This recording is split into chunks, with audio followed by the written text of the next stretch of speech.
ফরিদপুরের ভাঙায় ফুটবল খেলার মাইকিংকে কেন্দ্র করে রণক্ষেত্রে পরিণত হয় ৬ গ্রাম। ২ দিন ধরে চলা দফায় দফায় সংঘর্ষে পুলিশসহ আহত হন অন্তত ১০০ জন। পরিস্থিতি নিয়ন্ত্রণে পুলিশের পাশাপাশি মোতায়েন করা হয়েছে সেনাবাহিনী। প্রতিনিধি এহসান রানার তথ্য ও ছবিতে বিস্তারিত দেখুন রিপোর্টে। ৭২ ঘন্টা ময়েশ্চার লক সমৃদ্ধ লিলি বডি ওয়াশ, শিয়া বাটারের গুডনেস স্কিন রিপেয়ার করে রাখে সফট ও গ্লোয়িং। মাঠে ফুটবল খেলার ঘোষণা নিয়ে ঝগড়ার শুরু, আর এর জেরেই রণক্ষেত্র ফরিদপুরের ভাঙা উপজেলা। শনিবার সকাল ৭টা থেকেই ঢাকা খুলনা মহাসড়কের পার্শ্ববর্তী এলাকাগুলোতে শুরু হয় দেশীয় অস্ত্র নিয়ে রক্তক্ষয়ী সংঘাত।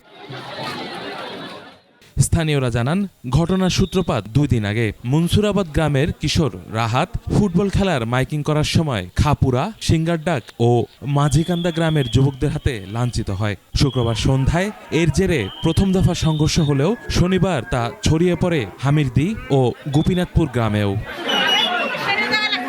প্রত্যক্ষদর্শীদের বর্ণনা অনুযায়ী এলাকাটি ধ্বংসস্তূপে পরিণত হয়। বাড়ির ছাদ ও দোকান থেকে বৃষ্টির মতো ছোড়া হয় ইট পাটকেল ও কাচের বোতল। হামলা হয়েছে মহাসড়কের পাশের দোকানপাটেও।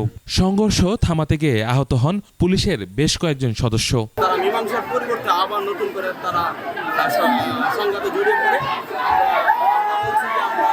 সর্বোচ্চ আইন প্রয়োগ করবো এখানে। যদি আপনারা নির্দিষ্ট না হন, আপনারা যদি মীমাংসা করতে না পারেন, আপনারা যদি উভয় পক্ষে অভিযোগ করেন, উভয় পক্ষের অভিযোগের তদন্ত সাপেক্ষে আমরা সেইভাবে আইনগত ব্যবস্থা গ্রহণ করি। আহতদের উদ্ধার করে ভাঙা উপজেলা স্বাস্থ্য কমপ্লেক্স সহ বিভিন্ন ক্লিনিকে ভর্তি করা হয়েছে। তবে গুরুতর জখম হওয়ায় কয়েকজনকে পাঠানো হয়েছে ফরিদপুর মেডিকেল কলেজ হাসপাতালে। থমথমে পরিস্থিতি বিরাজ করায় পুরো এলাকায় টহল দিচ্ছে যৌথ বাহিনী।